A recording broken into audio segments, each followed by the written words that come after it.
სპორტის ისტორია სავსეა გამარჯვებებით, დიდებითა და დაუვიწყარი მომენტებით, მაგრამ არსებობს მოვლენები, რომლებიც იმდენად მოულოდნელი, ამაღელვებელი და ზოგჯერ ტრაგიკულია, რომ სამუდამოდ გვამახსოვრდება. სადაც სასწორზე დიდი ამბიციები, დიდი ემოციები და კიდევ უფრო დიდი თანხები დევს, იქ მოულოდნელობა ყოველთვის ახლოსაა. სკანდალი, ტრაგედია ან რამდენიმე წამში გადაწერილი ისტორია. სწორედ ეს ქმნის სპორტის მაგიას. დღეს გავიხსენებთ სპორტის სამყაროს ყველაზე შოკის მომგვრელ ეპიზოდებს, ფაქტებს, რომლებმაც შეცვალეს მოთამაშეთა ბედი, გუნდის ისტორია და ზოგჯერ მთელი მსოფლიო. 1972 წლის მიუნხენის ოლიმპიადის ტერაქტი. მიუნხენის თამაშები იყო პირველი ოლიმპიადა, რომელშიც ფართოდ გამოიყენეს ელექტრონული ტექნიკა, რის წყალობითაც მძლეოსნობასა და ცურვაში შედეგების ფიქსაცია 0.01 წამის სიზუსტით გახდა შესაძლებელი.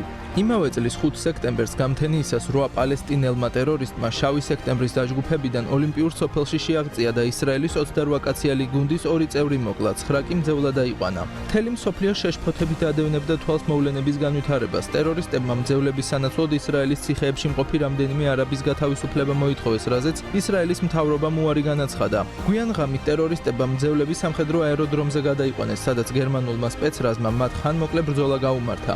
არაბებმა 9 მძევალი ააფეთქეს, დაიღუპა 1 პოლიციელი და 5 ტერორისტი, დანარჩენებმა თავს უშველეს. მეორე დღე 6 სექტემბერი მიუნხენსა და მთელ გერმანიაში გლოვის დღედ გამოცხადდა. სპეციალურად ამ დღისთვის მოწვეული ვენის ფილარმონიის ორკესტრი მთელი დღის განმავლობაში უკრავდა სამგლოვიარო მარშს ბეთჰოვენის მესამე სიმფონიიდან. ოლიმპიურ სტადიონზე გამართულ სამგლოვიარო ცერემონიალს 80,000 კაცი დაესწრო. 11 დაღუპული ისრაელელი სპორტსმენის გვარი კი სამუდამოდ დარჩა ოლიმპიადების ისტორიაში.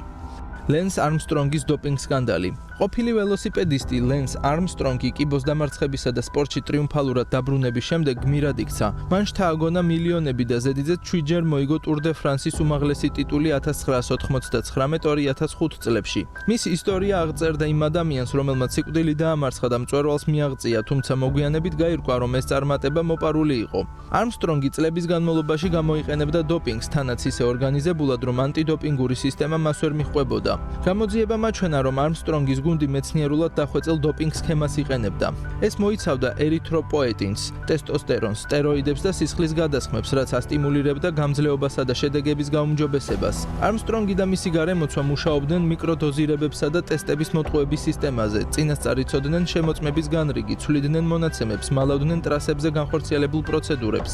გუნდის ექიმები აქტიურად იყვნენ ჩართული პროცესში, ხოლო თავად არმსტრონგი ზეწოლას ახდენდა თანაგუნდელებზე, რათა მათაც მიეღოთ დოპინგი. წინააღმდეგ შემთხვევაში სპორტული კარიერის დასრულებით ემუქრებოდნენ. სკანდალის საფუძველი 2010 წელს მცირე ბიძგით დაიწყო, როცა მისი ყოფილი თანაგუნდელი ფლოიდ ლენდისი საჯაროდ ამხელს არმსტრონგს, მისი ბრალდებები გახდა შესაბამისი გამოძიების პირველი დიდი ნაპერწკალი. 2012 წელს ამერიკის ანტიდოპინგურმა სააგენტომ ოფიციალურად გამოაქვეყნა დასკვნა, სადაც არმსტრონგის დოპინგ სქემა სპორტის ისტორიაში ყველაზე დახვეწილ, პროფესიონალურ და წარმატებულ სისტემად შეფასდა.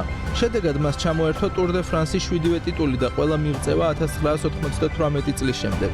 2013 წელს არმსტრონგი პირველად გამოჩნდა ტელევიზიაში ოპრა უინფრის ინტერვიუში, სადაც აღიარა, რომ კარიერის განმავლობაში სისტემურად იყენებდა დოპინგს. მან ბოდიში მოიხადა, თუმცა პასუხისმგებლობის ნაწილი სხვებს გადააბარა. მიუხედავად ამისა, მისი იმიჯი უკვე საბოლოოდ ჩამოშლილი იყო. გმირის სახე, რომელმაც კიბო დაამარცხა და მსოფლიო სპორტის ლეგენდად იქცა, იმავე სისწრაფით დაინგრა, როგორც აშენდა. კორპორაციებმა, ნაიკმა, ტრეკმა, ოქლიმ და სხვებმა მასთან თანამშრომლობა შეწყვიტეს, ხოლო სასამართლო საქმის შედეგად მისგან $100 მილიონზე მეტი მოითხოვეს. აირტონ სენას ტრაგედია. აირტონ სენა ავტოსპორტის ისტორიაში ერთ-ერთი უდიდესი ფიგურაა, სამგზის მსოფლიოს ჩემპიონი, ბრწყინვალე პილოტი და მილიონების კუმირი, რომელიც ტრაგიკულად დაიღუპა 1994 წლის 1 მაისს იმოლის გრან-პრის დროს. იმოლას ტრაგიკული პერიოდი უკვე ფატალურად დაიწყო. 30 აპრილს საკვალიფიკაციო ეტაპზე ავსტრიელი პილოტი როლანდ რაცენბერგერი დაიღუპა. სენა მეტის მეტად განიცდიდა ამ დანაკარგს და ცნობილი იყო, რომ სტარტამდე შიშსა და ეჭვს გამოხატავდა, თუმცა რბოლა მაინც გაგრძელდა. მესამე წრეზე სენას მანქანა Williams FW16 300 კმ/სთ-ზე მეტი სიჩქარით მოსახვევში კედელს შეეჯახა. დარტყმა იმდენად ძლიერი იყო, რომ მანქანიდან მოწყვეტილი საკიდარი და წინა საბურავის ნაწილი მძღოლის სათავსოში მოხვდა და სენას სასიკვდილო ტრავმა მიაყენა. დაზიანდა თავის ტვინი. ავარიის კადრები მთელ მსოფლიოში პირდაპირ ეთერში გავიდა. სამაშველო ჯგუფი მაშინვე მივიდა, მაგრამ უკვე ტრასაზე იყო ნათელი, რომ დაზიანება უმძიმესი იყო. პილოტი საავადმყოფოში გადაიყვანეს, თუმცა რამდენიმე საათში გარდაცვლილი გამოცხადდა. 34 წლის გენიალური კარიერა და სიცოცხლე დრამატულად დასრულდა. სენას სიკვდილმა რადიკალურად შეცვალა ფორმულა 1. FIA-მ უსაფრთხოების სტანდარტები მკვეთრად გაამკაცრა, შეიცვალა ტრეკების კონფიგურაცია, კედლებთან მანძილი გაიზარდა, დაინერგა დამატებითი პროტექციები, გაუმჯობესდა მანქანის კონსტრუქცია და სამაშველო პროტოკოლები. სენა ბრაზილიაში ეროვნულ გმირად იქცა, მისი წარმატება, ქველმოქმედება და სპორტული დაუშრეტელი ნიჭი მას დღემდე განსაკუთრებულ ადგილს უნარჩუნებს გულშემატკივართა მეხსიერებაში. ჯესი ოუენსი ჰიტლერის წინააღმდეგ. ლეგენდარული მორბენალის ჯესი ოუენსის ოქროს ხანა 1936 წლის ბერლინის ოლიმპიადაზე დადგა. მან მოიგო ოლიმპიური ოქროს მედლები 100 მეტრზე სირბილში, სიგრძეზე ხტომაში, 400-ზე მეტრზე სირბილში. პირველ დღეს მედლები ადოლფ ჰიტლერმა დაურიგა გერმანელ ათლეტებს. ის იმედგაცრუებული დარჩა შემდეგ დღეებში, რადგან ჯესი ოუენსმა მოიგო ამდენივე ოქროს медალი. მას ძალიან აღიზიანებდა ფერადკანიანი ამერიკელი მძლეოსანის მსგავსი წარმატება. ჰიტლერის თქმით, ადამიანმა, რომელთა წინაპრებიც მოდიან ჯუნგლებიდან, პრიმიტიულები არიან. მათი ფიზიკური მომზადება უკეთესია ვიდრე ცივილიზებული თეთრკანიანის და ამიტომ ისინი აღარ უნდა დაუშვან მომავალ თამაშებზე. დიდი ირონიის შემდეგ ჯესი ოუენსი მკურნალობდა გერმანიაში, მაგრამ მიუხედავად მის დამი ირონიისა, გერმანიაშიც კი მოთხოვნადი იყო მისი ავტოგრაფი. მან განაცხადა, რომ სურდა საკუთარ სამშობლოში შეერთებულ შტატებში დაბრუნება. სიგრძეზე ხტომის შემდეგ მან დაანახა მსოფლიოს თავისი შესაძლებლობები და დაჩაგრა მისი უშუალო კონკურენტი ლაც ლანგი. ლანგმა ბოლოს განაცხადა, რომ ოუენსი იყო ერთ-ერთი საუკეთესო სპორტსმენი და რომ მას აქვს სპორტული სული, რითაც გაიმარჯვა. ჯესი ოუენსი იყო მადლობელი ასეთი შეფასებისთვის. მისი კონკურენტისგან დააფასებდა მისი მამაცეს, რომ ქვეყნის მთავარ სარდალის თვალწინ ასეთ ფილად მოეპყრო განსხვავებული კანის ფერის ადამიანს. ჯესის არ მიუღია ის ჯილდოები, რომელიც ეკუთვნოდა და რომელსაც ელოდა. მიუხედავად ამ ყველაფრისა, მას ერთხელაც არ გამოუთქვა საყვედური რუზველტისა ან მომავალი ამერიკის პრეზიდენტის მიმართ. მისი ტრიუმფი მხოლოდ სპორტული გამარჯვება არ ყოფილა. ეს იყო ძალზე ძლიერი გზავნილი უთანასწორობისა და დისკრიმინაციის წინააღმდეგ მომენტი, რომლის ძალა სპორტის ფარგლებს გაცილებით ცდება და დღესაც გრძელდება მისი ზეგავლენა. სასწაული ყინულზე. ეს არის ჰოკეის ისტორიაში ერთ-ერთი ყველაზე მოულოდნელი, ემოციური და სიმბოლური გამარჯვება, რომელიც 1980 წლის ზამთრის ოლიმპიადაზე ლეიკ პლესიდში შედგა.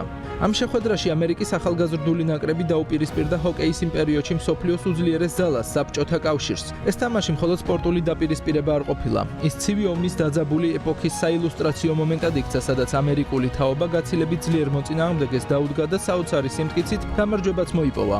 საბჭოთა ნაკრები აბსოლუტურ ფავორიტად მიიჩნეოდა. მათ ბოლო 7 ოლიმპიადაზე 6 მოეგოთ, ხოლო გუნდი შედგებოდა საუკეთესო პროფესიონალებისგან, რომლებიც მოწინააღმდეგეებს ჩვეულებრივ რამდენიმე გოლიანი სხვაობით ამარცხებდნენ.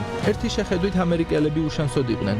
მათი გუნდის წევრთა უმეტესობა სტუდენტები იყვნენ, რომლებსაც პროფესიონალურ დონეზე გამოცდილება არ ჰქონიათ. ჯგუფურ ეტაპზეც კი საბჭოთა კავშირმა ამერიკა 10-3 დაამარცხა, რითაც მოლოდინი კიდევ უფრო გაძლიერდა, რომ ნახევარფინალი ფორმალობა იქნებოდა.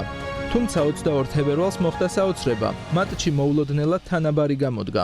ამერიკელებმა უდიდესი ენერგიითა და შეუპოვრობით იბრძოლეს. ბოლო პერიოდში კი გადამწყვეტი გოლი გაიტანეს და 4-3 გაიმარჯვეს. ბოლო წამებზე ტრანსლაციის კომენტატორის სიტყვებმა გჯერათ სასწაულების. დიახ. ისტორიაში ოქროს ასოებით ჩაიწერა, ხოლო თვით თამაშის სასწაული ყინულზე სახელით გახდა ცნობილი. ამ გამარჯვებამ ძლიერი სიმბოლური დატვირთვა შეიძინა. ცივი ომის პოლიტიკურ დაძაბულობას, საზოგადოებას ფონად ამერიკელთა ტრიუმფმა ეროვნული ერთიანობის ახალი გრძნობა გაუჩინა. ეს არ იყო მხოლოდ სპორტული სიურპრიზი. ეს იყო გამარჯვება, რომელმაც გვაჩვენა, რომ ვიდრე რწმენა, გაბედულება და ერთსულოვნება არსებობს, შეუძლებელიც კი შესაძლებელია.